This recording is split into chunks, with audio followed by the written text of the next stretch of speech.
Alors, en fait l'histoire est très simple. Nous avions 15 jours de disponibles avec mon mari et on avait décidé de se mettre vraiment dans un temps de prière fort, parce que c'était le moment où tout le gouvernement commençait à parler fortement de toutes ces lois sur la bioéthique, et on s'est dit qu'il fallait absolument se mettre sous la protection de la Vierge pour ces décisions extrêmement fortes, importantes et déroutantes. Et en appelant une de mes amies qui est très engagée du côté de Cotignac, je lui posais la question en lui demandant si elle avait connaissance de retraite dans ce secteur-là. Et elle m'a dit, mais vous avez tous les 2 15 jours de disponible. Comme elle faisait partie de l'organisation de l'Homme de Marie, elle nous a demandé de venir aider sur l'Homme de Marie. Et mon mari à la logistique et moi à l'animation spirituelle. Et en fait, moi j'ai dit oui, mais qu'il fallait évidemment que j'ai l'adhésion de mon mari, ce qui a été fait. J'étais d'ailleurs très touchée par son fiat assez rapide, par sa décision de me dire oui, moi quand je suis au service de l'Église, je suis toujours heureux, et en couple on a toujours vu qu'on était très heureux quand on était au service de l'Église, donc on a dit oui tout de suite en fait. Voilà. C'est comme ça qu'on les a rejoints à Auxerre. On a rejoint le M de Marie à Auxerre pour 15 jours en fait, de Auxerre à Melun. Et voilà, j'ai vu clairement, moi, pour nous, que c'était une invitation de la Vierge à venir sur place et à se donner pendant 15 jours pour cet événement-là. Voilà.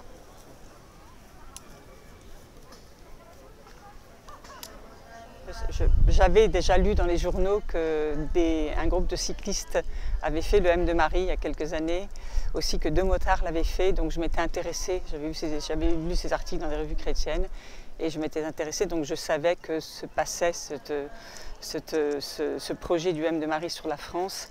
Et oui, je connaissais déjà les messages, c'est simplement que vivre au quotidien à toute proximité de la Vierge, parce que c'est bien ça dont il s'agit quand on fait un pèlerinage, puisque vous marchez avec les chrétiens, vous marchez avec la Vierge, elle est simplement devant vous. Cette proximité donne toute l'ampleur du message pour les sanctuaires que nous traversons. En tout cas, pour celui de Pellevoisin, puisqu'aujourd'hui on est à Pellevoisin, je connaissais ce message de Pellevoisin puisque j'étais déjà venue en retraite quelques jours. Voilà.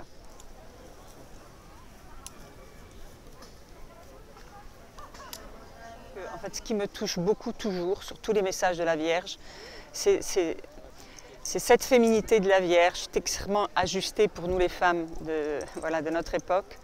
Je trouve que elle a toujours été en fait dans le sens un modèle pour moi, dans le sens où c'est cette façon de s'abandonner qu'elle a quand elle reçoit le message de la Vierge. Moi ça me touche beaucoup, parce que c'est vrai que la plupart du temps je me coupe de certaines paroles que je reçois, etc. Parce que je ne m'abandonne pas. Et quand je vois notre Vierge qui s'abandonne et son fiat régulier sur ce qu'elle traverse, sur ce qu'elle vit, le fiat un ange gardien d'abord, ensuite le fiat aussi au pied de la croix, parce qu'en fait elle a accepté de rentrer dans cette souffrance de ce Fils crucifié. Enfin, ça me touche toujours beaucoup, cette façon dont elle a d'accueillir les événements, de rentrer dans la souffrance, de rentrer dans l'histoire, de rentrer... Voilà, donc en fait tous ces messages me touchent, pas particulièrement, mais son attitude à chaque fois me touche énormément. Et en fait j'en fais un peu un modèle pour ma vie.